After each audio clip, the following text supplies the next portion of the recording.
തൃശൂർ തൊഴിൽ പൂരത്തിൽ ഇതുവരെ 1246 പേർക്ക് തൊഴിൽ ഓഫർ ലഭിച്ചതായി റവന്യൂ മന്ത്രി അഡ്വക്കേറ്റ് കെ രാജൻ. തൃശൂർ രാമനിലയത്തിൽ മാധ്യമപ്രവർത്തകരോട് സംസാരിക്കുകയായിരുന്നു മന്ത്രി. രാമവർമ്മപുരത്ത് നടന്ന തൊഴിൽ മേളയിൽ 4330 തൊഴിലന്വേഷകരാണ് പങ്കെടുത്തത്. ഇവരിൽ 1246 പേർക്ക് ഓഫർ ലെറ്റർ ലഭിച്ചതിനു പുറമെ 2636 പേരെ ഷോർട്ട് ലിസ്റ്റ് ചെയ്തിട്ടുണ്ട്.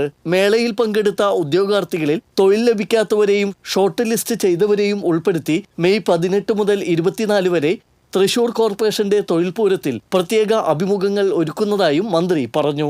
തൊഴിൽ മേളയുടെ ഭാഗമായി നടത്തിയ വിർച്വൽ മേളയിലും ഓൺലൈൻ അഭിമുഖങ്ങളിലും ഒക്കെയായി ഏതാണ്ട് 1246 ആൾക്ക് ഓഫർ ലെറ്റർ നേരിട്ട് ലഭിച്ചു എന്നതോടൊപ്പം തന്നെ 2636 പേരെ ഷോർട്ട് ലിസ്റ്റ് ചെയ്യുകയും ചെയ്തു. അതൊരു വലിയ ചരിത്ര സംഭവമാണ്. ഒറ്റ മേളയിൽ ഏതാണ്ട് 4000-ഓളം ആളുകൾക്ക് ഒരുമിച്ച് തൊഴിൽ ലഭ്യമാകുന്നതിൻ്റെ ഒരു പൊതു ആവേശം ഉണ്ടായി.